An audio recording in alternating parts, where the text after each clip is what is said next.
All righty. But before I say anything, I want to check the audio. Um, Shit.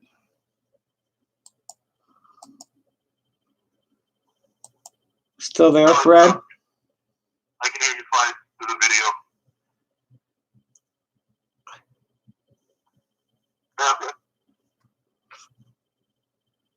Come on, let's go.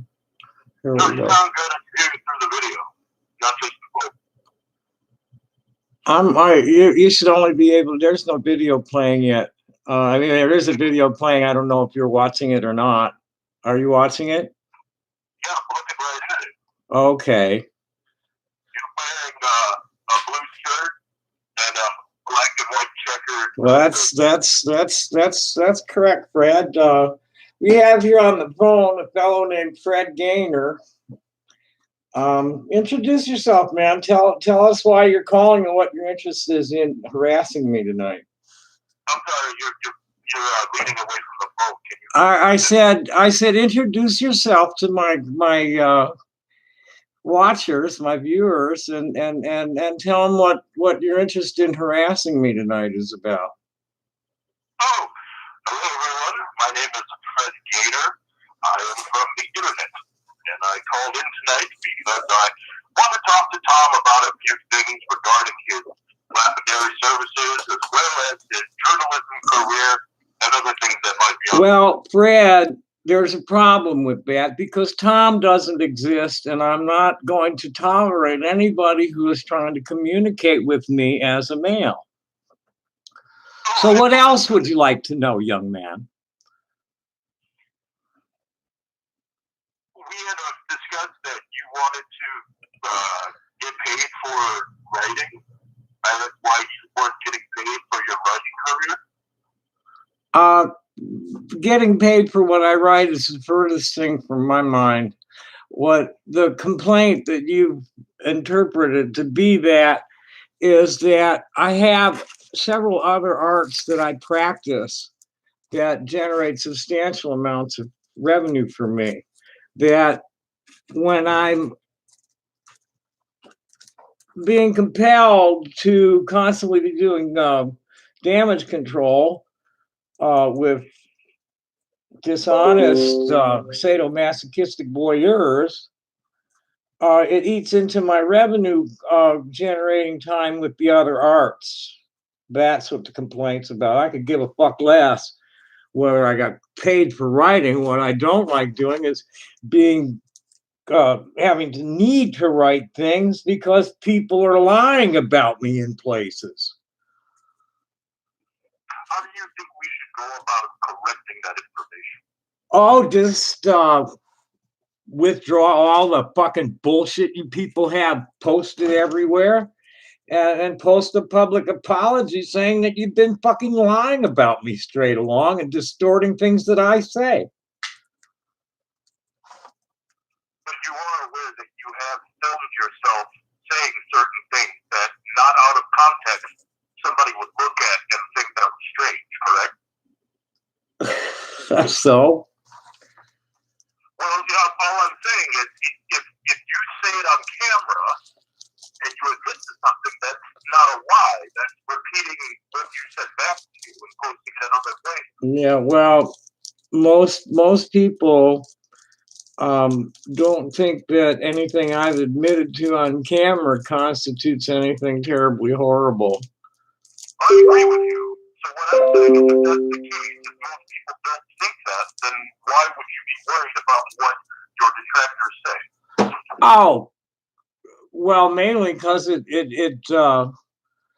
comes up in some strange places where it does get difficult. It's cost me money in the real world.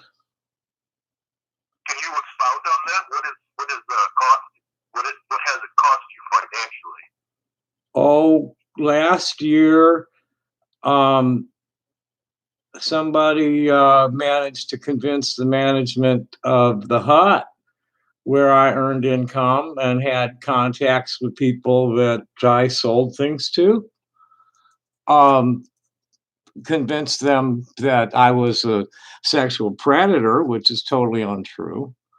And then at the gem show last year, um, somebody came and convinced the promoter of the show, where I was actually working for somebody else, um, that I was a convicted sex offender. When the cops showed up and told him that I wasn't, he still managed to get him out, to throw me out on the basis of a video he showed him where they had clipped out a list of all the things I'm being falsely accused of doing, to make it sound like I'd actually was admitting to doing those things. That might be one of the, that's the big one right there, is that yes, I said that to a camera, but not in the context that it's being presented.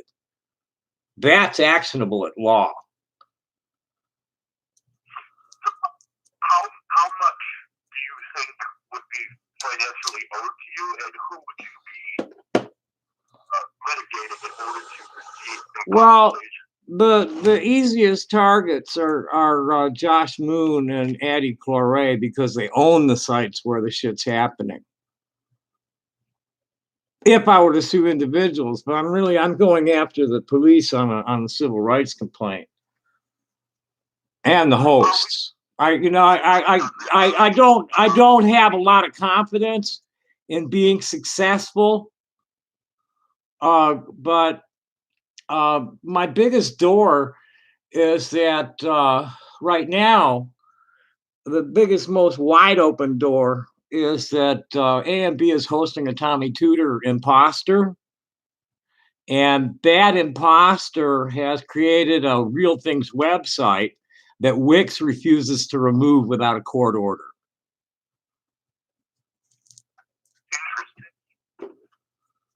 The other open door that I'm probably going to go through at the same time, because I can connect Addie Clore and Joshua Moon to this character, Parisho, based James, has got me thrown out last year from the gem show, and this year the guy came down on us again, and he didn't throw me out this time, but he put conditions on it that made it impossible for me to actually be able to work for Mario. I make better money on my own than Mario could afford to pay me, and the promoter wouldn't let me sell my own stuff in Mario's show. So what you're saying is that because of Marisho's interference, that destroyed your relationship with Mario? No, the relationship with Mario is fine. It was a show promoter. Now, as far as this year, were you showing with Mario, or were you at the gem show? I was selling for Mario and had a table of my own set up in the back of Mario's tent, and the promoter wouldn't allow it. And because of that, Mario is only paying me $10 an hour and working my ass off, when I can go make that on the street or more without anywhere near the effort. The only way I could afford to work for Mario was to be able to sell my own stuff with it. You didn't do anything this year related with Mario? Just for a few days before the promoter come down on it. He did it again. You're saying this is 2 years in a row? Correct. And it all stems from something that somebody learned because of A&B and Kiwi Farms. Interesting. Now, same thing at the hut. The guy got onto it because of something somebody fed him. Plus, there have been 3 swattings, and the cops can't do a fucking thing about them. And you reported this to the police department. Oh shit! I got such a case against the TPD. You have no idea.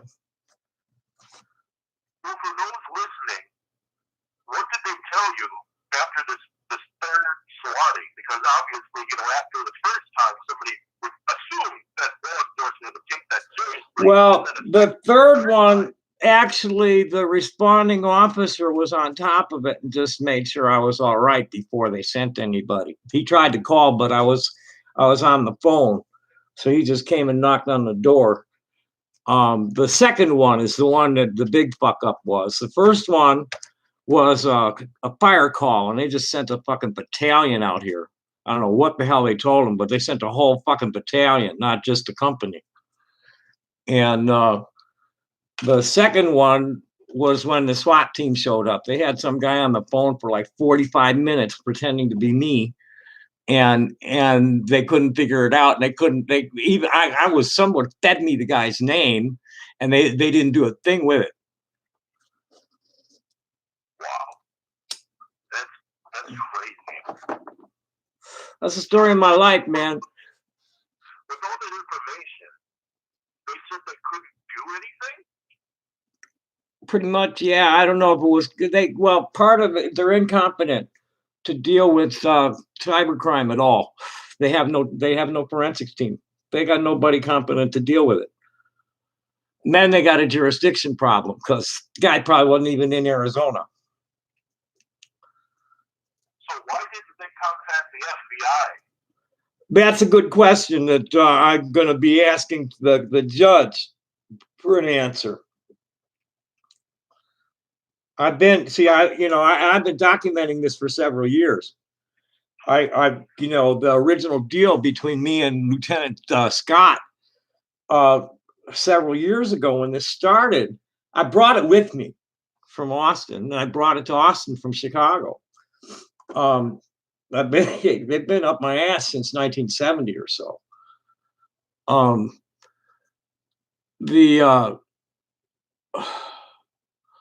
The deal was that I understood that they had no jurisdiction over anything that happened from an out-of-state perpetrator. And the deal was they'd look at it and decide, if it merited it, they'd send it to the FBI. And twice before the swatting, investigators admitted that, yeah, it's just federal crimes there, but I'm not going to do that. And then when the swatting, it was like, no, just, so it's like I gave up to even pressing them after that point. I need to check on a personal message here. So I hope you don't mind. Can we rewind back to, you said you were playing and earning money at the Hut. What is the Hut, for those that don't know? The Hut is a theme bar on 4th Avenue in Tucson. It has a indoor and outdoor stage. It's pretty much the home of the local hippie deadhead biker crowd. A lot of rubber tramps and scooter trash hang out there. There's bands that do a regular gig there. There's one that on Saturday that is hosted by a band called Top Dead Center that's been there for like about 10 years on Saturdays. And there's a newer JGB cover band called Legion of Mario that plays on Sundays now. And then on Thursday afternoons or at 4:20, there's a percussion drum circle called One Heartbeat that does shit there, and they got burlesque show, all sorts of stuff all week long. And I've been 86th from there because this guy convinced the manager that I'm a sexual predator. Now, how long have you been attending this place before this incident had occurred? A few years. And nobody in that time came to your defense and said, like, hey, this guy's lying about Tommie? I hadn't asked anybody to. And a lot of people don't even know what happened. And how long ago was this? Labor Day 2018. And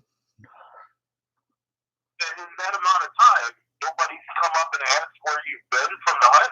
Oh, no, I'm still in contact with a lot of people, and, folks know. And I still, they know what's going on. It wasn't just, I never pressed it with the Hut. I just stopped going because there were people that were making me feel very uncomfortable there already, who were kind of transphobic. Well, what about the gentleman or the lady that said this about you? Were you able to take that to court for defamation? I haven't attempted to take anybody to court because I know better than to try and do it without a lawyer. Well, the only reason why I say that is because that would be a situation where you would personally know the person that was talking that's false about you. And you're saying that you never confronted them or served them with paperwork or anything?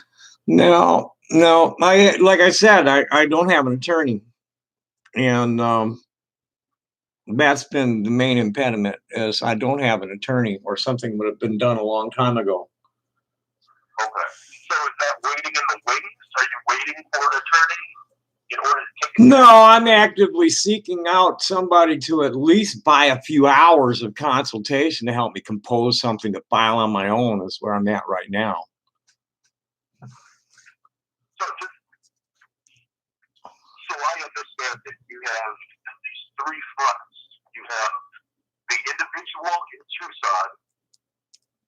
You have I have several individuals in Tucson. you have so you have multiple people in Tucson. You have the internet, and then you also have the Tucson Police Department. Well, what I have is the individual owners of the two sites where it's all being done, and the hosts of the social network sites that are facilitating it or aiding and abetting it at Facebook. Twitter won't even let me have an account. And YouTube ignores complaints about any of my ripped off shit. And if I put a copyright strike on it, they just appeal that and I have to sue. So I stopped doing that. I just have a collection of shit that I'm going to eventually go to the court, plop down and sue. Like I said, I have this opening on the imposter. It's the widest open door because that's a fucking felony. And Wix is refusing to take it down without a court order. The same thing with YouTube about the stuff that the others, millennial turkeys and that whole crowd have been doing. I don't suppose you've seen this documentary that they've been threatening for all year. It was supposed to be shown at Sundance. I haven't seen it. He hasn't uploaded it, but I've heard about it. Yeah. Well, I don't think it's real. I checked with one of the people alleged to have been interviewed for it. He denied completely.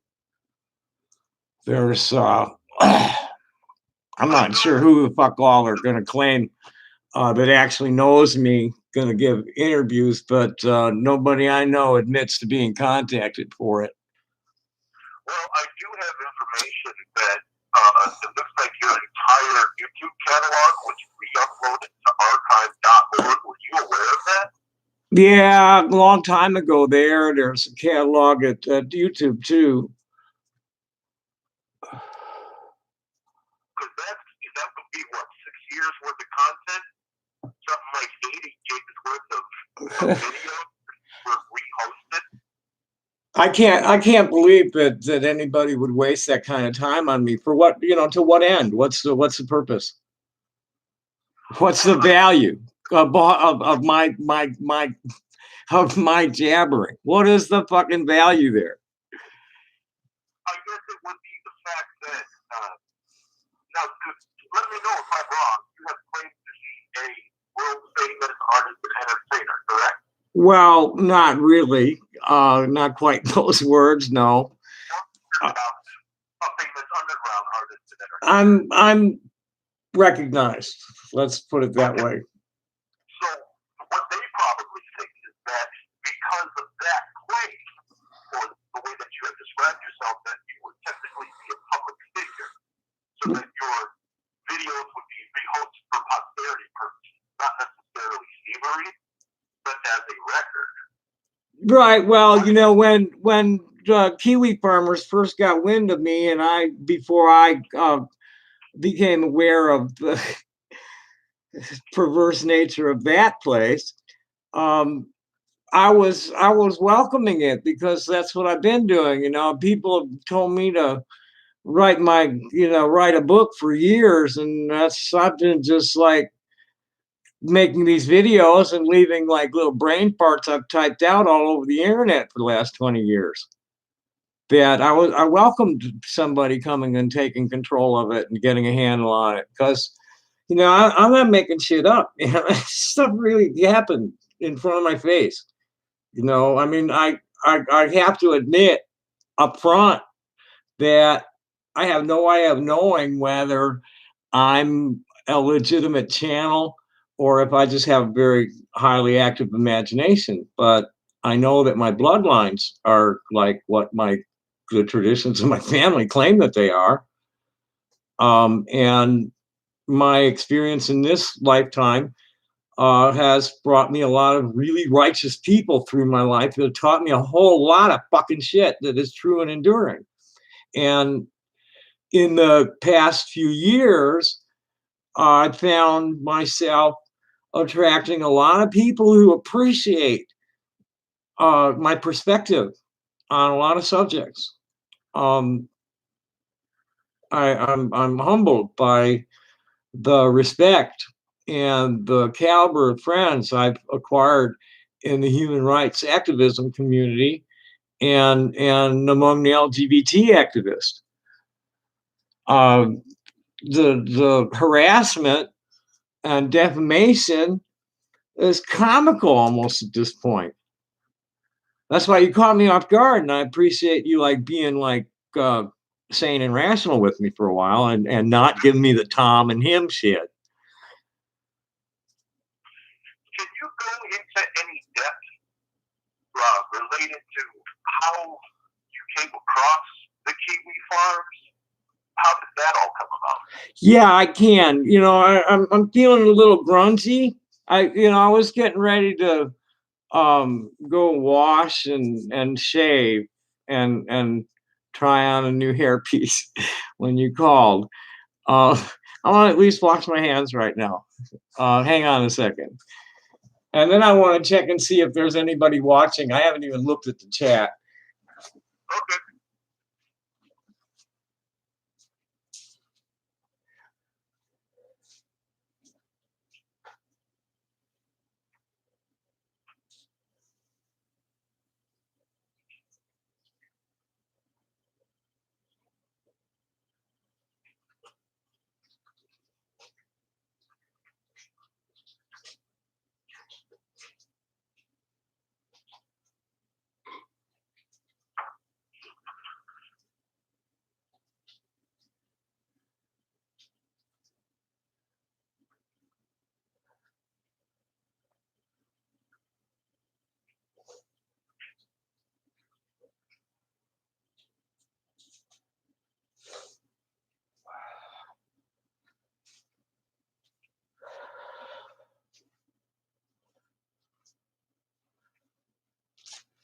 Okay, I feel a little bit better. I'm getting a little dirty here when I'm sitting here smoking too much, which I've been doing. I've been since the first of the year been trying to keep it under 5 a day, and I've been doing pretty well up until this week. It's just been a high test weekend, I guess. So anyway, we got Fred Joyner, was it? Is that nobody said anything? Gosh, there's so few people watching. Anyway, your question. From what I understand, Chip Burger was searching on gender dysphoria and found my videos. And the idiots at AMB, he started a thread, and I guess AMB got onto it somehow. I don't know how that happened, but they sent somebody to pretend to be me. And then somebody tipped me off to it at AMB. And that's how I ended up at Kiwi Farms. And at first, if you go read the thread, you can see there's like, yeah, sure, I could use some curation, and then they just like got all ugly and nasty, and started just like totally twisting anything I said and projecting their own perversions at me. Um, the accusations that they make in the title are just ridiculous. All of them, every last one of them. What would you say to individuals at AMV who say that when you first went over to Kiwi Farm, that you had the wrong idea about them? That originally you had thought that they were going to curate or document you? Yeah, right. That's what I just said. I had that like silly notion. It's something that I'm an honest person and I'm an empath. And it's not real easy to deceive me to my face when I can feel you while you're speaking. But it is easy to do that for a little bit over the internet. And it's like a game for these people to, just fill me full of bullshit and laugh at how I accept it as true until I finally like notice that, hey, something's wrong here. And then, just so we understand, for my viewers and listeners, you are not a Kiwi farmer. You have an account there, but you are not. You wouldn't quantify yourself as the Kiwi farmer. Oh, absolutely not. I consider myself a target of theirs. Okay. There's a lot of people that don't consider themselves Kiwi farmers that have threads about them there and also have accounts to try and like combat shit. So when you first went over there, was it in the form of defending yourself against accusations, or was it more to answer honest questions that they made? I'd have to go and look at study my entry to it to answer that accurately. I was mainly verifying myself because of the imposter that was there pretending to be me. That much I remember, but I don't recall. If at first the Kiwi farmers were digging on my shit, but then it got ugly.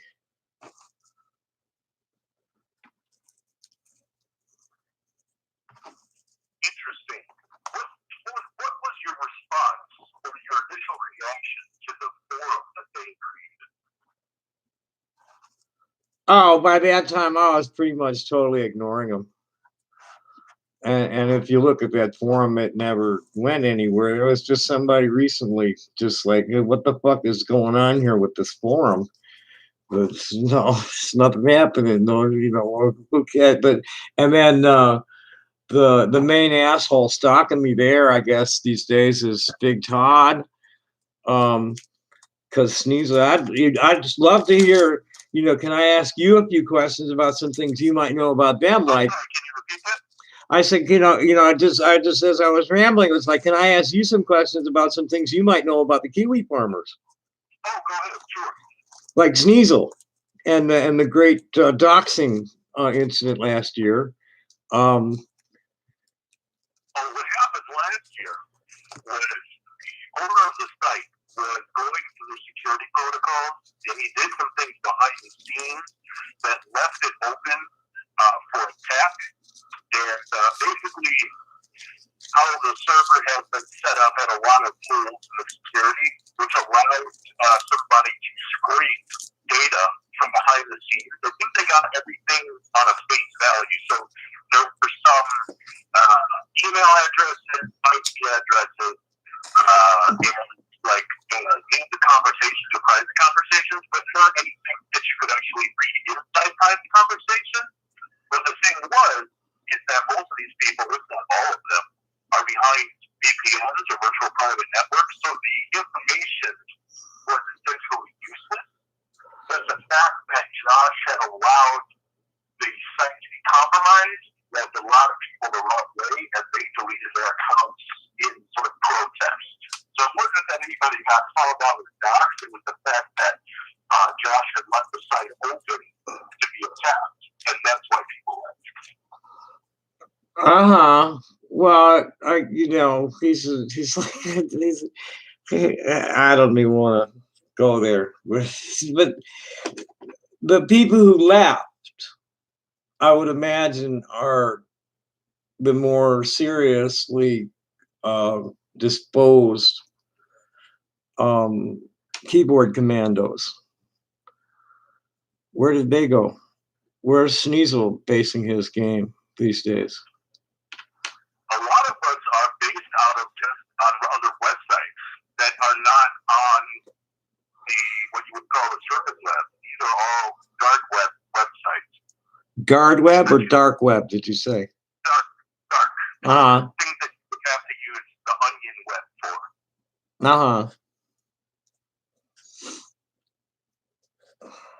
So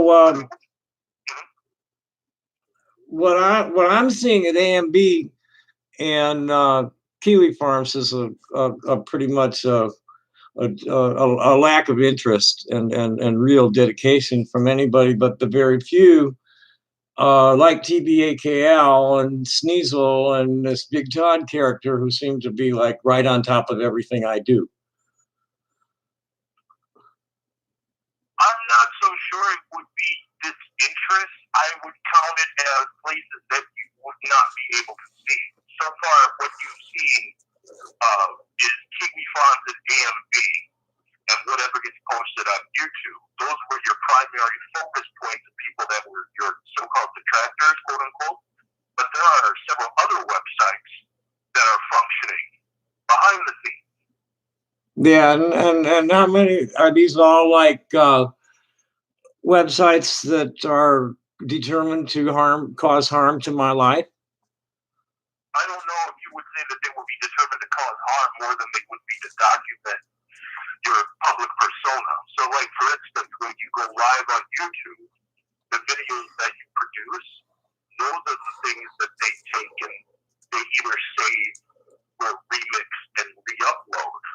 So the contact that these people would have with you, that would be their end game. It wouldn't be to harm you financially or physically. It would be to take your media and remix it, possibly for financial gain. Well, we know what that means. But again, any sort of litigation over copyright infringement takes lawyers and a lot of money. Correct. Yeah.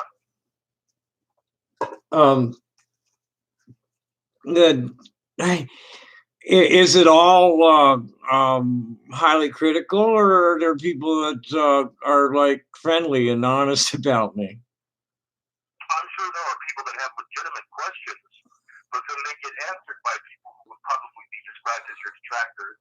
So their information that they would be given in response might be skewed or biased against you. That's not surprising.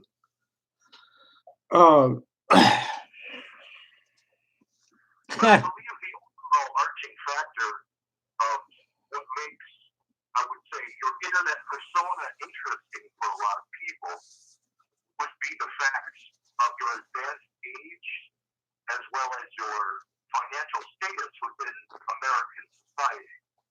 For instance, you are 65 years old, correct? Yes. And up until recently, you were on financial assistance from the government. Is that also correct? No, I've been. I still receive Social Security check, but it switched over to retirement from disability on my birthday. So you were on disability insurance? I got shot in 1987. And you went on disability in 1987 from a gunshot. Yeah. It wasn't related to anything else. No, but when I applied for disability, they insisted that they didn't want to give it to me for being uh, hurt in the back by this bullet that they left in me, and unable to do anything because of the incision down my belly that was preventing me from lifting anything, even my belly, for months. But they were more than happy to declare me psychiatrically unfit to employ. And at the time, because I wasn't even fit enough to jump in garbage cans and feed myself, I accepted it and played them for. They declared me psychiatrically unfit to work, and I created my own business with it. I bought a motorhome and I invested my money in stones and metal and went down the road. And I've been pretty much living in that little niche since then. So for those that, for people in other countries that don't understand how Social Security works, I'm just trying to make sure this is clear. You went on disability because you were injured from a gunshot. And while you were being evaluated, they also decided that you were psychiatrically unfit for work in addition to the gunshot. Is that correct? Almost.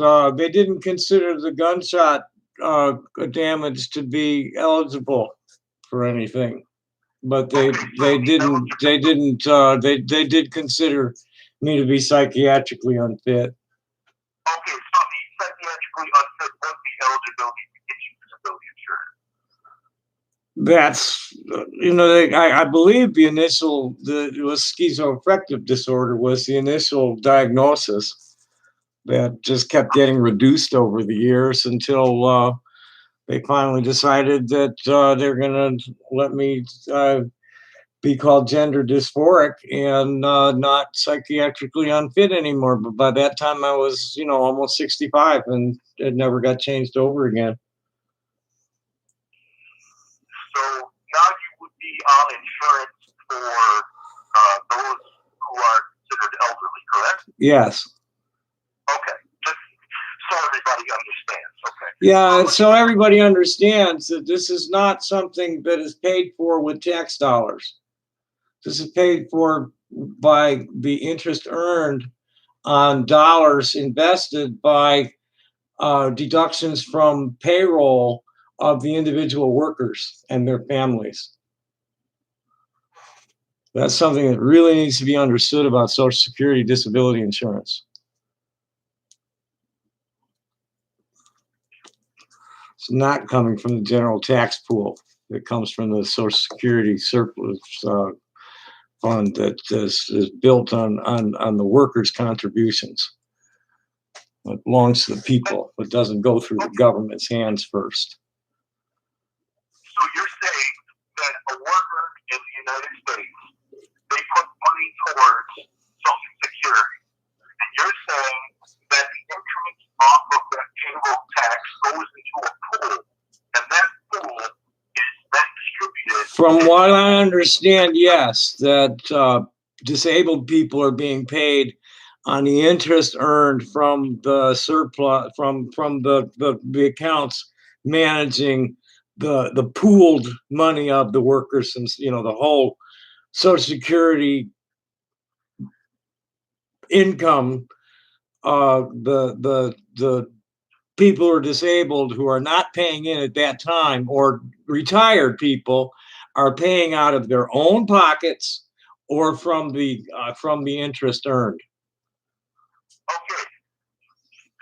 So let me play devil's advocate for a second. If a worker pays towards this fund and the interest that is split off of the payroll tax, how is that not taking advantage from? Payroll tax and the Social Security tax are two different things. Okay. They're two different funds completely. One, the Social Security withholding goes to the SSA, and the payroll withholding goes to the IRS as advance payment on your tax bill. So somebody would have to generate that by going to work, though, correct? Uh, yeah, well, that's, I guess, yeah, for both of them. You're not paying into either one of them if you don't have a job. Right. So, can you see how some might view disability insurance for some individuals that would be sort of a strain on Well, sure, but then I also can see that people who bitch about shit like that are usually unhappy with their own selves and projecting it out on others, blaming others for things that are their own fault. I think the people that would normally complain about that would be the ones that would have the jobs.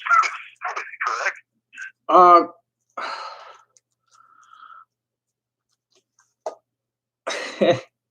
There's jobs that people bitch about just having the job. No, that's interesting. So, other than the money that you receive, you've been able to support yourself through playing instruments, correct? I been able to support myself by peddling stones and playing music on top of the check. The check pays my overhead, and I'm able to live comfortably by earning some extra money on top of it.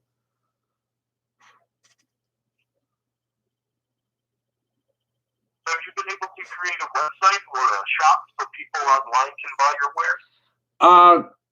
Not really. Website of your own costs money, and now I'm able to sell some at Facebook, and I've sold a few things at eBay. Um, I'm probably over the next few weeks gonna be working with some features that have been added to Facebook and improving my business page there. That's what my next move is for my business. I have some really nice stuff that I picked up this year at the shows that get some pictures up and get them offered for sale and some other stuff. Get my business page polished up a little bit better with the sale button on it. If there was a customer or someone who didn't know anything about Tommie Jayne Tooter, about her business or anything else, what would you say to that person who would be interested in buying stuff? What would you say to this person? Well, I introduced myself as a first generation rainbow hippie who happens to be a trans feminine intersex person who was assigned male at birth and have only been living authentically for about 6 years. I'm not real feminine, but hey, I'm a woman with a penis, and people accept that. And what's really nice is that I found a spot in the world where I can just be myself. I'm Tommie Jayne, and I don't have to talk about my gender with people when I'm doing business or just going through the day. And as far as my business is for the last, when I got tossed into the street, I'm actually a fisheries biologist. And I had planned on a career in the Navy, and we couldn't come to terms. And I tried to work in medical research, and I just couldn't stand the animal torture all around me. And I landed in the streets, and the hippies adopted me and retrained me to hustle my music and crystals. And I started out wrapping quartz crystals in sterling silver and sell them for $5 or $10, and found myself in a very narrow market and expanded out into more colored stones and more varieties of crystal than quartz, and with a focus on conflict-free natural material, hand dug where I can get it, for serious collectors and energy workers and crafters. I sell a lot of material to people who are making ceremonial objects. And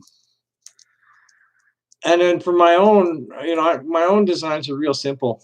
because I'm mainly, I work the stone. This is a lapis lazuli heart that I caught. It's one of the first stones I caught. Real simple wrap is what I do. And so naturally the kiwi farmer asshole has to like talk about what garbage it is. And I proudly admit that I'm a bottom feeder in the industry. I'm not uh, going for real high dollar stuff. Because I found that if anything on my table is more than $50, I either break it or it gets stolen before I sell it. Just so I'm clear, this is everything that you would say to somebody who's just looking at stone. Oh no, that's a lot more than I say. I really just when somebody comes and looking for stone, I'm talking about the stone, not me. I'll give them a little quick wrap about the business of natural stone for healers and collectors and crafters on a tight budget.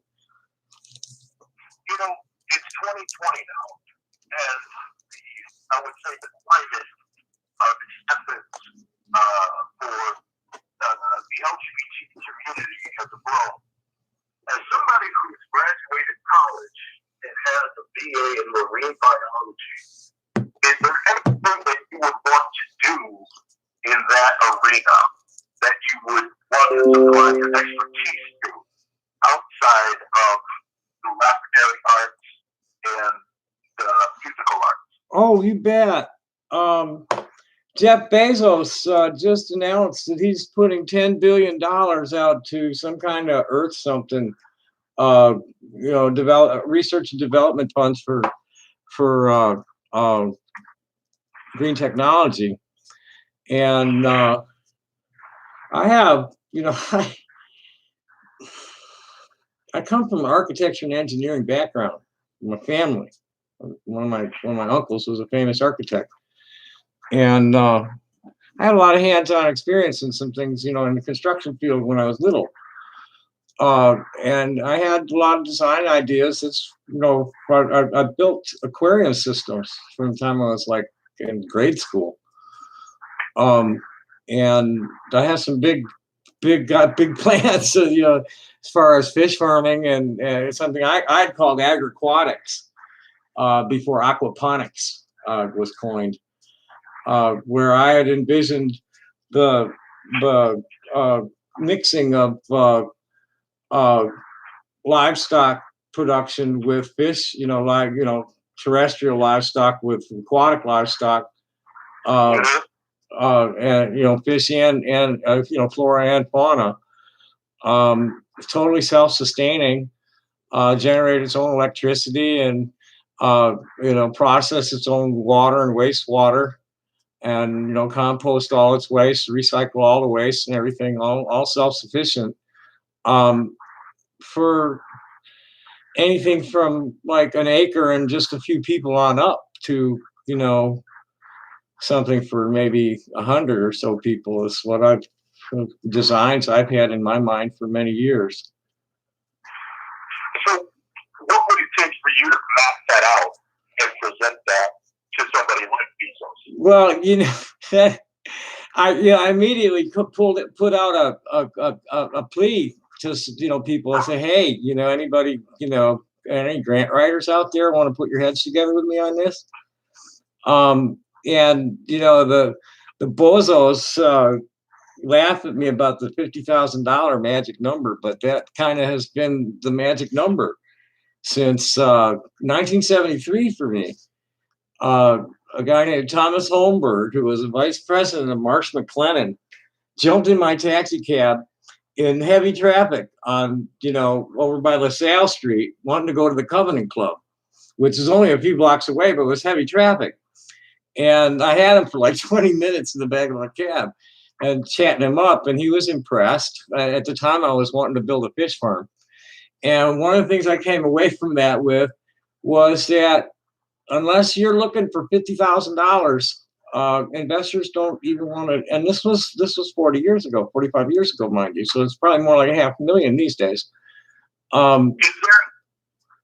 there any way is there any way you could create a microcosm of what you wanted to do on a larger scale that wouldn't cost $50,000? Is there something on a smaller scale, if you could scale that down and present it like, hey, this is what I've done with X amount of fish in this representing square footage of an acre, et cetera.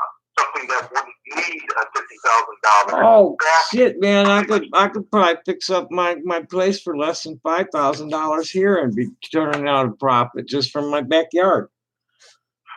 Is there any reason why you don't pursue that? Yeah, I don't own the yard, and it's it's full-time consuming thing. I'm a slacker. That's more work than I want to do without like real solid financial backing.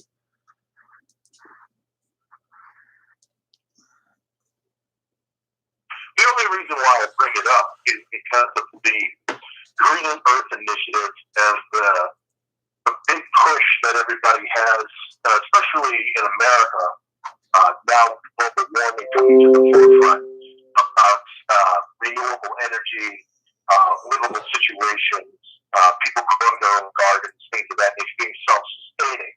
If there was a way for you to contribute to that with your knowledge and information, would that be a better dedication of your time rather than lapidary? Well, actually, I'm not getting much time these days for lapidary. Most of it's being taken up with either with writing and doing a lot of writing and doing a fair bit of writing on the subject of climate change. I'm trying to convince people that like we're looking at it from the wrong fucking angle and have been straight along. We're not killing the planet. The planet's going to kill us because we're disrupting the balance of nature. And we have to make a lot of changes in our entire structure to prevent catastrophic natural disasters that'll start happening within the next 10 or 15 years. They're already building. And they've been predicting this for 50 years that I know of. I've been on top of it. I graduated in 1978, and that was a BS, not a BA. So, as an individual, what would be something that we would need to change individually that would coincide with what you were talking about? What would a person need to do in their own life to change in order to become self-sustaining, self-sufficient? Well, the trend among the rainbow hippies and the indigenous folk is to live, get the fuck out of the concrete and steel and glass cities because they're doomed, and live closer to the earth. More simply, generate their electricity with wind and solar and hydro and geothermals, big looking at it, and composting toilets and all that kind of stuff is what individuals can do. I don't know what city dwellers can do at this point because the cities are fucking doomed. They need, we've been cementing over the most productive ecosystems on the planet. Our cities are all built on the estuaries and riverbanks. And this is where climate change is happening. And what keeps climate change from happening so fast that it's cataclysmic is the diversity of the planet's of flora and fauna, the biosphere, is what keeps us from. And what we've done is we've modified something like 3/4 of the planet's surface, killed off 3/4 of the animals, 2/3 of the plants. That's staggering. Interestingly enough, living in Tucson, what prevents you from moving out of the city and getting a plot outside of the city that you could rent? No wheels. Transportation. I'm earning my capital downtown. Sure. And It's wheels, which is why I really need $50,000 because you can't really get a good vehicle for less than 10, and you really need the rest of it to put down as a down payment on any real estate. So what you're saying is the biggest thing that prevents most people from leaving these cities and going into the lifestyle that you have recommended would be transportation and financial insecurity, correct? I think that's two big factors. Yeah, it's the ability to earn a living, a decent living in the city that keeps people there in the first place. And I don't know. There's a lot. If you go to ic.org, are you familiar with that? Mm-hmm. Yeah, there's a whole lot of folks out there that are living alternative lifestyles and trying to be more green. And that's where the trend is. And in the cities, the communities come together in mutual support in a lot of ways. You don't see a whole lot of people in Tucson all homeless and scruffy like you do everywhere else, encampments and shit like that. But they're here. But they're here and they're here in good big numbers, but they're able to keep it together a lot better because the police don't come on down on them. And there's plenty of room for them to set up camps where they're not bothering permanent residents. So with your writing career, talking about things that would affect, the human race, is there any way that you could parlay that information into making it lucrative enough to buy the transportation that you needed? For instance, I know there are many people that have blogging careers or write for online articles regarding LGBT issues as well as the environment. I don't, Is that something that you considered in order to supplement your income? I don't think I'm that good a writer, actually. And I'm certainly not that focused that I would even try to earn a living with it. I'm an independent indie journalist that happens, I'm a hippie fruitcake that writes and plays music and makes bright shiny things for sale. The only reason why I bring that up is because it was based on what you were talking about, saying that you were doing a lot of writing that people wanted to read what you had to say. Isn't there a way for you to get a wider audience? Because what you're talking about, basically the things that you are writing about, based on what you were saying, are things that affect not just individuals in certain communities, but people all over the world. It seems logical, and correct me if I'm wrong, that if you wanted to get out to a wider audience, you would market yourself. I'm okay with my Facebook audience as it is. I'm fine with it. It's growing steadily. I think my two groups have like 600 members in each of them or more, and both of them grow pretty steadily, and they both get other people contributing to them. And boy, I got a lot of really good friends at Facebook that interact with me regularly, that are, producing their own really fine content. And there's always good upbeat conversation going on. And we're right on top of all the fucking news in all sorts of different areas. And everybody breaks it up with, funny memes and shit. And it's good. I'm good with it the way it is at Facebook. I don't need a huge audience. I don't want a whole lot of people fawning on me at all. That's for sure. I play better to a small room live. Yeah, sure. I'd like to get up on a fucking stage and have 150,000 people in a stadium and a rhythm section behind me, but not as a regular thing. What would you say to an individual who says that it's fine being on Facebook and talking to your groups and your friends, but then is it enough for you to sort of, I would say, well, there's a terminology saying, sort of yelling in an echo chamber. Is it proper to talk to people who are already aware of the situation, or would it be better to try to reach a larger audience if your message is that important?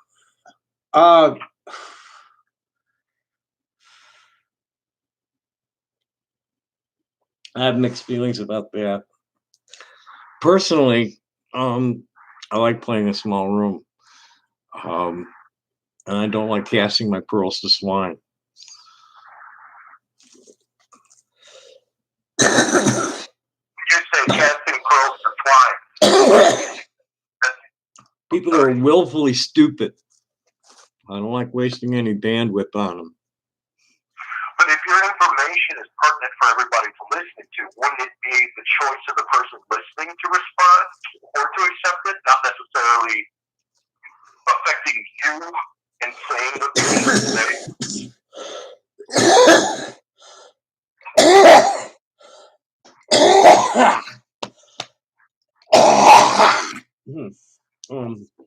This one's a hooter.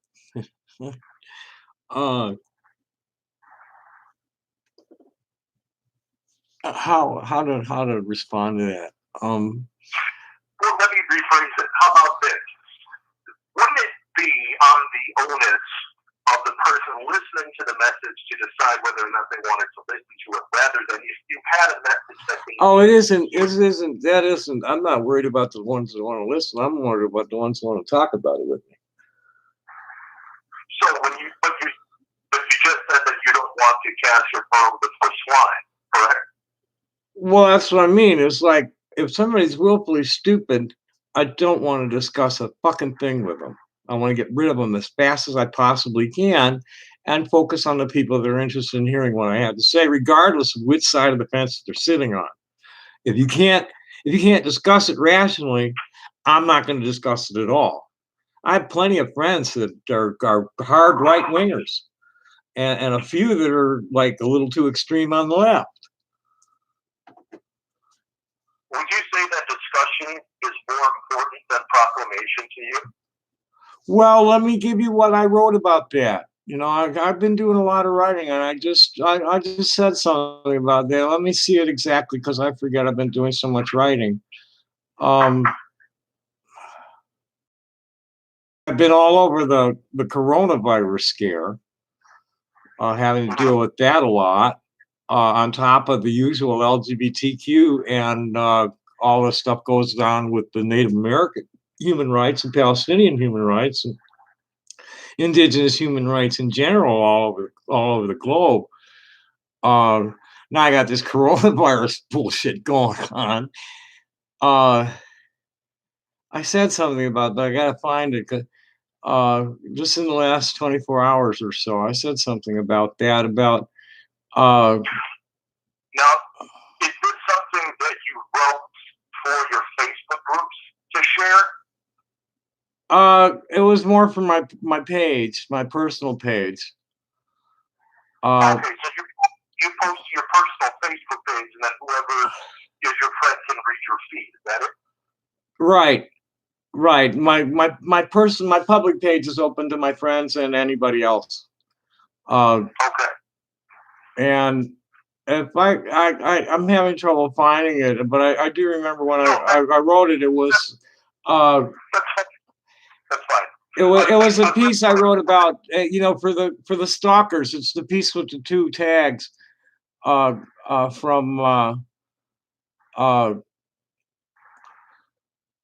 the two tags from tea bags with my fortune. I was talking about my tea bag fortune. It's that post, and I was talking about seeking to turn the con of conflict and controversy to calm of compassionate communication and compromise.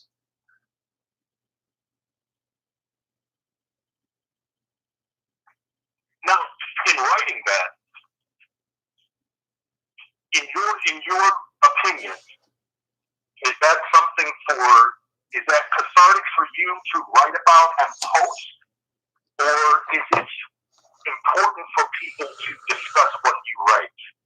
What's more important, for you to write it and release it out into the ether, so to speak, or for people to read it and then comment and engage with you? Well, for me, it's most cathartic when somebody, and it's embarrassing even, when somebody tells me how much they appreciate what I just said. But uh, as far as my intent, this is just my heart song. Um, I'm responding to what I see in the world, and how I feel about it. And however anybody wants to take that is however, we're all one. And it's like, here's me and who are you? It's like, I'm just, I'm old hippie. If it don't feel good, I'm not going to do it. And if it feels good, I'm going to do it as often as I can. So on a grander scale, based on what you're just saying, is it a fear of possible literary rejection or misconstrued of acceptance on what you would post that prevents you from writing to a larger audience outside of Facebook? No, I think it's a desire to keep things a little more intimate and not be like all worried about this huge exposure, but to be able to share with other artists and educators and activists our feelings about things and get things done. A lot of these groups are planning real-time events. No, we're that whole Standing Rock thing, and now Wet's Wettins was all internet organized. So the things that you write about are incredibly important to you, correct?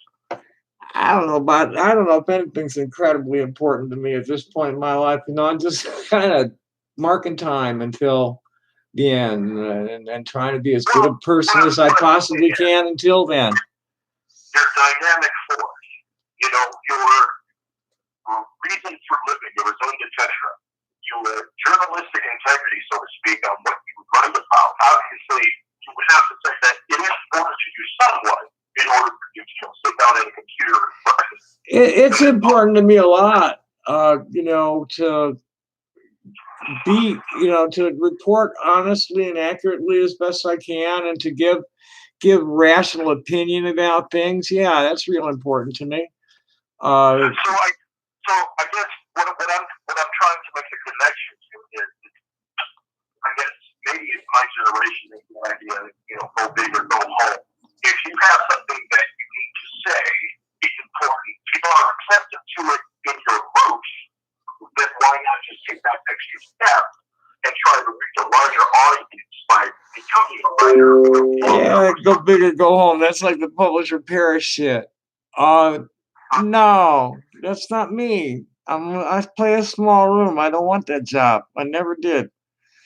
So what would you say to somebody who would, let's say, that's your expertise in a certain area? See, that I'd like. I'd love to do. I'm always offering to do research for people. $50 an hour with a 4-hour minimum. So wait a minute. You're just so I understand. You want to do research with people, but you want to be compensated for that time? Well, this is pretty much what I do online all the time, is respond to people's remarks with things that I've researched. I've gone and found the true facts about things that they claim, and I'm doing that all the time. That's what I spend most of my time on the internet doing, is coming up with shit like that, or just get a big brain fart over something, and that comes through my news feed, or somebody's meme sets off something, an opinion about something. But I spend a lot of time doing research for people, truth bombing fucking assholes. But you already do that for free, correct? Yeah, right. But if somebody has a specific project they want to work on and they'd like to pay me for it, I'd love to do it. So how would you get somebody to pay for that research? Well, somebody's going to listen to this conversation and go, oh, maybe Tommie knows how we can like blah blah blah this Norton into a Framostat. And then I go and dig up everything I can find about the Nortons and Framostats and give them a nice report on how to get it done and how much it's going to cost to get it done and all that happy shit. Has that ever happened? Not since I had an actual job. How long ago was that? 1984. So from 1984 on to now, with all the information that you have gathered over decades, you're saying that all the things that you know and could possibly talk to people about online and do research about to educate them, you haven't figured out a way to make that possible or have anybody pay you. I don't have a manager or good agent. What can I say? I'm a crazy old hippie, man. My career aspirations were trashed in the early '80s, and I've been like slacking off ever since. What can I say? I'm not interested in doing any of that. You want to make money? Sell me to somebody.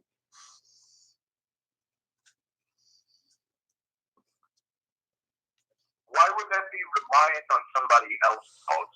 That's pretty much, the people that do the kind of shit that I do that are making real big money don't sell themselves. Somebody else sells them. So, just so I understand it, if you had a manager, would you be receptive to that kind of research and payment? If I had a manager that was bringing money in, I'd do whatever it was that I was capable of doing and was willing to do morally and ethically. If it was as morally sound, and I was, and I was capable of doing it, I'd fucking be glad to do it. What would a manager need to do for you in your perspective? What would they need to do for you? Just sell my output and find custom, find commissions for me to fulfill and find customers, bring people to me that want me to do things for them or buy my shit. So this is not just for literary works. This would be also for. Well, I describe myself as a multidisciplined artist. My rap is that I play music because I love to, and I do the stone work for money, and I write because I have a death wish. Is there any reason why you don't manage yourself? I have been managing myself. I'm just not a very good salesperson and not all that motivated. I deal with chronic depression. I'm battling all the time. And living with a brain that's mostly female and male junk ain't easy, even on the hormones. Very informative. So it's always a struggle for me to like get motivated beyond what I need to do to keep things like real and sane. If I don't need money, I don't go out and earn it. So would you say that at the root of your motivation, or I would say maybe lack thereof, would be your depression? Was that correct to say? Well, it's a gender dysphoria. Sure, gender dysphoria. Yeah, it's overcoming the gender dysphoria. There's this constant disconnect between the way my brain's thinking and the way my penis wants it to think. Are you in treatment for gender dysphoria? Oh yeah, I take heavy hormone thing. I probably should take them now. It's getting a little late. I should have taken them a long time ago. I get 6 milligrams of estradiol, 150 milligrams of spironolactone, 100 milligrams of progesterone, and 5 milligrams of finasteride. And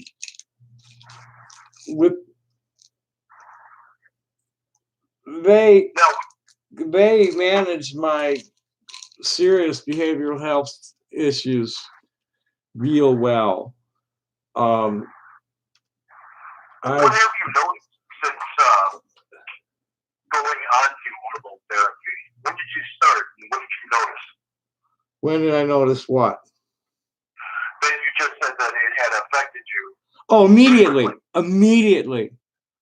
I have never been able to like be anywhere near really aggressive people without like getting the shakes. What did that Huh? what would that entail? You know, quivering and getting stuttering and quivering. With when I'm fight or flight, and it's like I'm like worried I'm gonna have to like hurt somebody to get away from them, kind of shit. And the hormones helped with that. I haven't lost my temper since I started. I had, I can be around people that are a little more like aggressive without getting too upset, as long as they're not like racist, sexist assholes. Sure. And what would you say to an individual, let's say, when did you first start going on hormone therapy, first of all? Okay, to give you from the whole way back, is I remember the moment I realized I had a problem, which was on August 2nd of 1958, which was my, and middle of the afternoon was my sister's first birthday on August 3rd. And the day before, I was taken to the barber shop for my first buzz cut, when I had expected to have my hair curled and my cousin's pink dress handed down to me. Instead, I got my head shaved in a blue sailor suit. And that was it. And then I was told, no, you're a girl. Sorry. I mean, girls don't have penises. Sorry. And at that point, I really had no idea that the thing was used for anything other than peeing on it. But I played along as best I could. And started trying to come out in 1985, but circumstances were such that it took me until 2014 to just like come out from behind the beard and start acting authentically. And it was another year in end of April 2015 is when I started the hormones. Can I back up for a moment? You said in 1984 you attempted, is that correct? It was 1985 was the first time I attempted to come out. Were you aware of hormone therapy back then in the 80s? What was it like then? Oh, I was aware of it back in the 60s.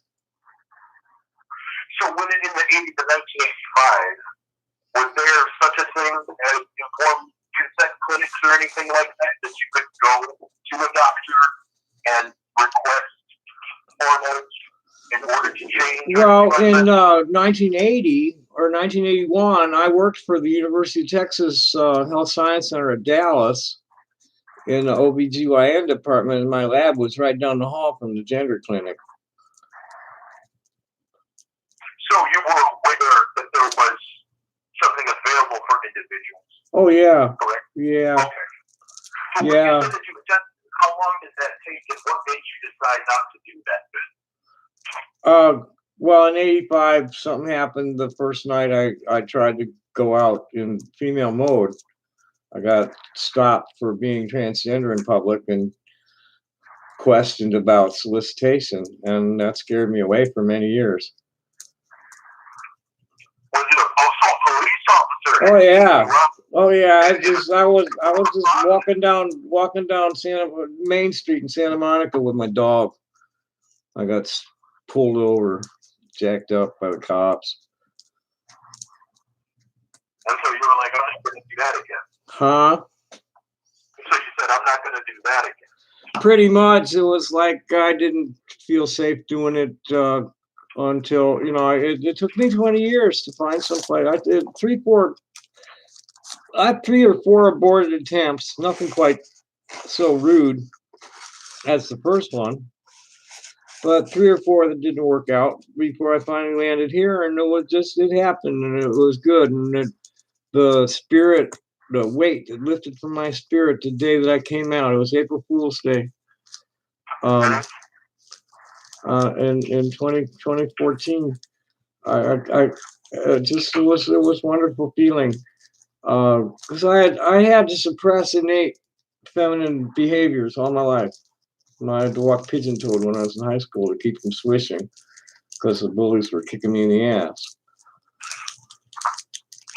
What do you say to individuals who identify as non-binary who would hear you say that you had to suppress innate feminine features or, the way you walk or move, if they consider that is specifically something that is a learned behavior? I politely disagree with them.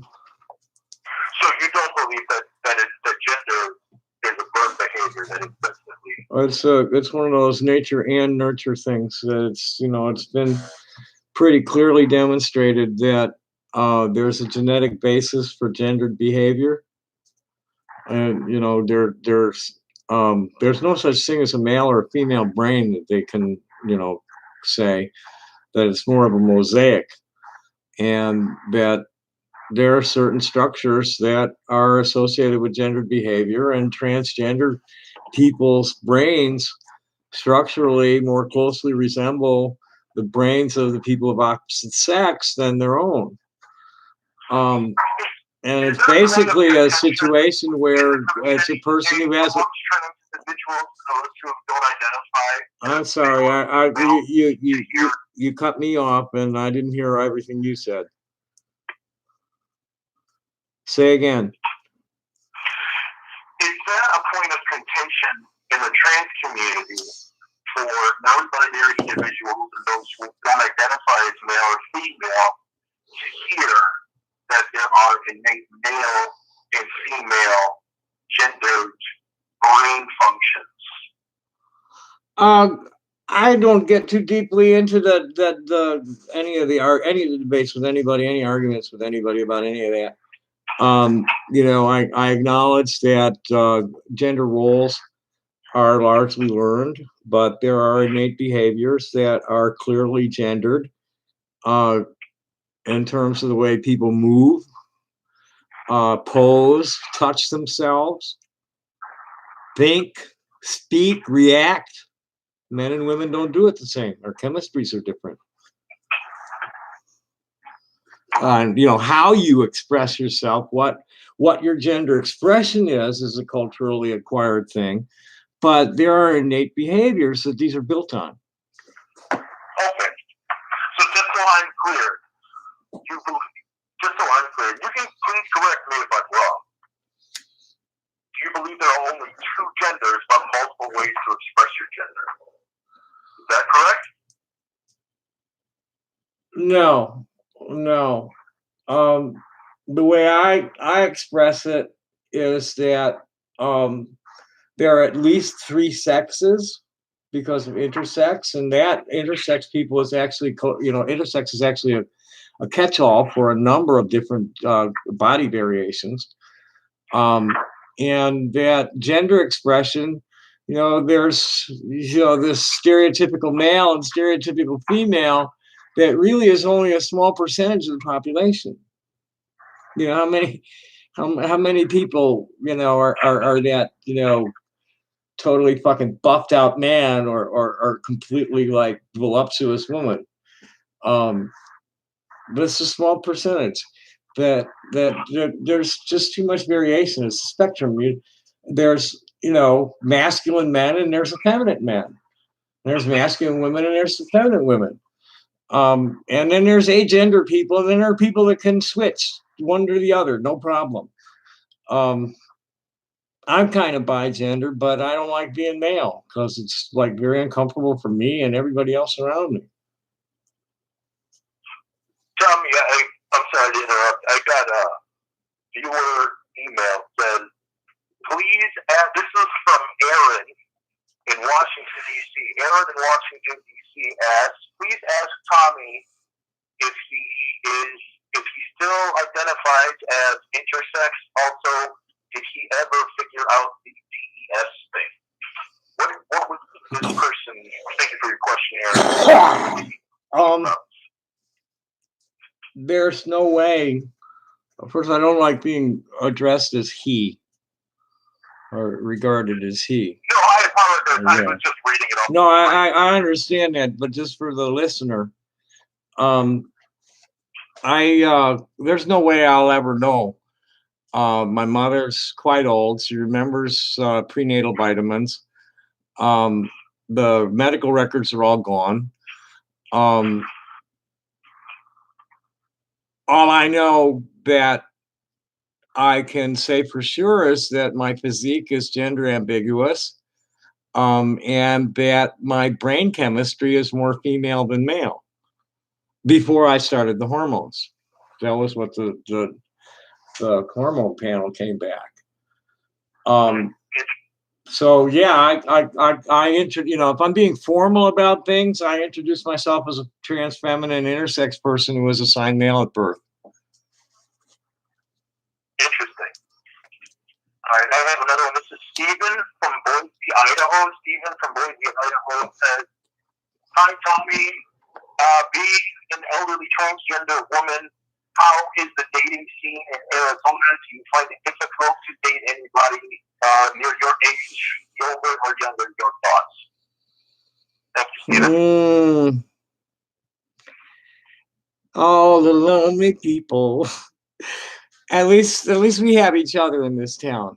I'm batting 0 for 4 with trans guys. They just haven't been healthy enough for me, and nobody anywhere near my age.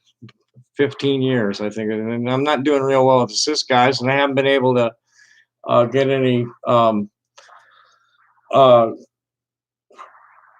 of the women. I haven't been able to get any of the butch women to have any kind of romantic interest in me, but I'm making friends with a bunch of them, and hopefully when I start hanging out with them, I might get lucky.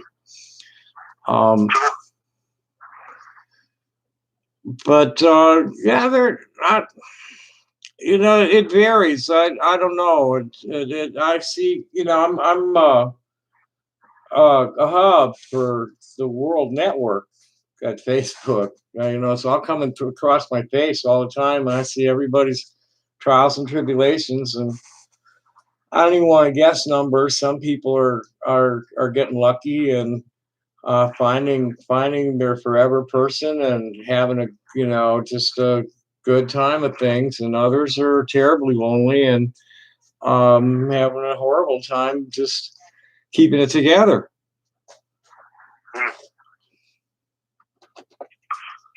But there are some other viewers asking some more questions. Oh, please fire! I really appreciate this, Fred. I'm gonna have to change the title of the stream. I didn't. It's been like a lot of years that I've been getting fucked with, and you're the first one that's ever been disrespectful. And I have to apologize for the title of the stream, and I thank you for finally doing a righteous interview with me. This is the first one ever. Not a problem. This is from Charlotte, ironically in North Carolina. Charlotte from North Carolina asks, "Hi, Tommie. I am an 18-year-old trans male. What information or advice would you give to somebody who is just entering transition? Is it important for somebody to get bottom surgery? Your thoughts?" Charlotte? Bottom surgery is something that's not, this is Charlotte, but calling themselves a trans male. Well, I don't know how far along they are in their transition. So this is a female to male teen, newly 18. So yes? It's not for somebody just starting. Right, I got that, but I'm trying to suss out which direction they're going in. First of all,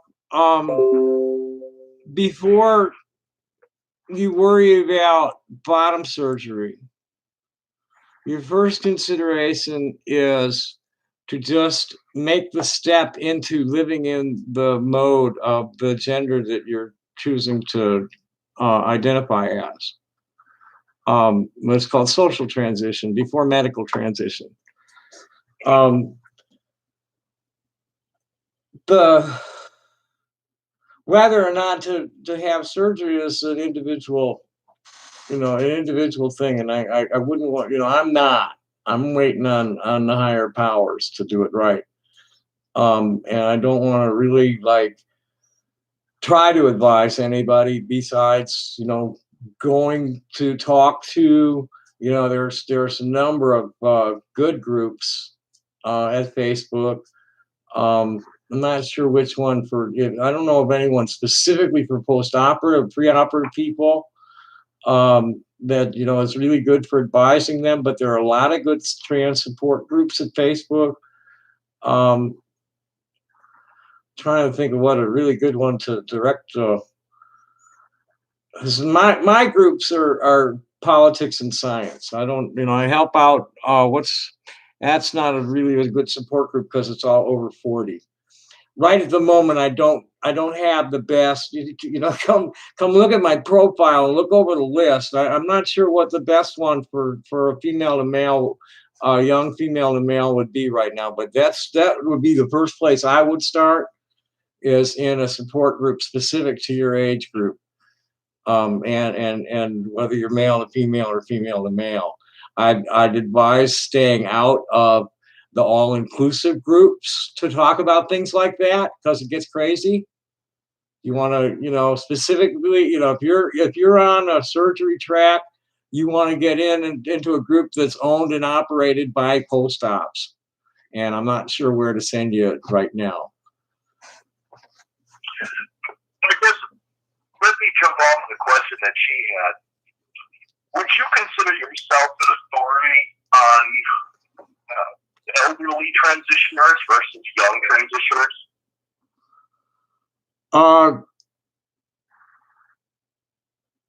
I'd say that I have a lot more experience with late transitioners than the youth, but in the last few years, I've been getting close to the families and healthcare practitioners. So I do know what to tell the kids too, where to send them. What would be the overall? What is the overall message that you provide to these children? Well, if I get talking about the transgender agenda or the transgender manifesto. I just mean you specifically. It doesn't have to be anything political. Well, no. Just as far as what I tell people in general about living transgender and being a part of the transgender community is that, and this is, I'll try and quote it like it came down to me. People like Aaron Ross, who was one of the former Saga board members and very highly respected advocate, and a lot of the older trans women who greeted me into the community and groomed me on proper etiquette, is that we're all uniquely crafted and everybody makes their own decision about how they're going to present themselves to the world. Nobody speaks for anybody but themselves as far as what is transgender, and the transgender journey and all that. This is totally individual. And the only thing that's really important there is that you can smile at yourself in the mirror and feel comfortable in your own skin as you go through the day. And that everybody in your life that you love anywhere near your life is like accepting and supportive of your presentation. There's no room in the life of somebody in early transition for anybody, not even their parents, best friends, brothers, sisters, anybody. What? Anybody telling them that they're not what they say they are needs to be shunned. And Sure, sure. when, you know, the closer somebody is to you, the harder you need to work to have them understand. And if they can't, the harder you need to work to not burn the bridge when you go away. My father finally, at age 91, decided he's going to make peace with me. How did that work out for you? What was his trepidation in sustaining a relationship with you? Say again? I didn't quite get that. What was your father's trepidation in sustaining a relationship? What prevented him from accepting you as his daughter? Oh, I don't know if he's really even accepted me as his daughter that much. I just accepting me not hating me at this point. I really don't know where his head is about that. He's taken correction a few times, well enough, but just to have any kind of, like, lack of animosity is is better than it was. So I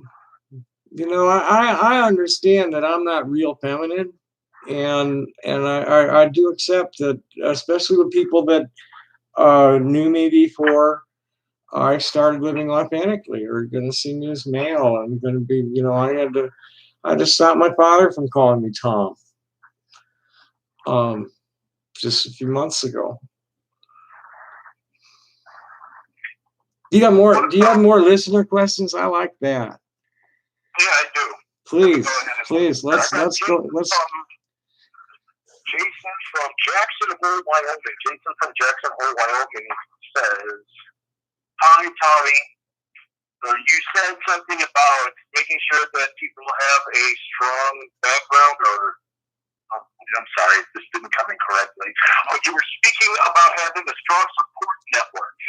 Do you have a strong support network of family members or community where you live? What is the difference between family members who support you versus friends in your community? Is it important?"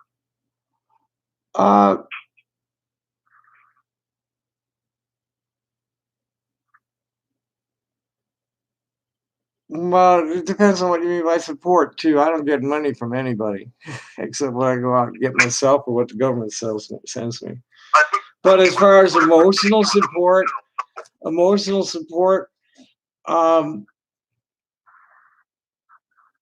my family never was much emotional support, and just have pleasant communication with them every week or so I'm grateful for that. My emotional support has always come from my peers, the people that felt the same way about life, liberty, and the pursuit of happiness that I did. I'm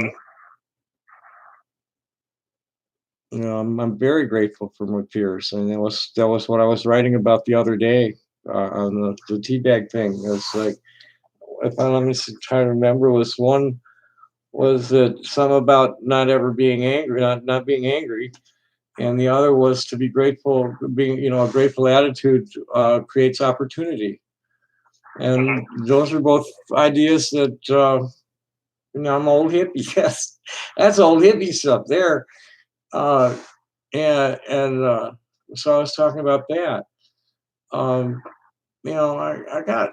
I'm getting followed, but I'm getting followed by 300 people. Let me see how many friends I have. I don't even keep track of this, and I'm real picky about friends. I have just a little over 500 friends, and there's at least 100 of them that I'm interacting with regularly, several times a week, if not daily. And all really dynamic conversation. Hardly anybody's whining about shit or getting in anybody else's face over shit, or calling people stupid for disagreeing about political crap. Too much trumping is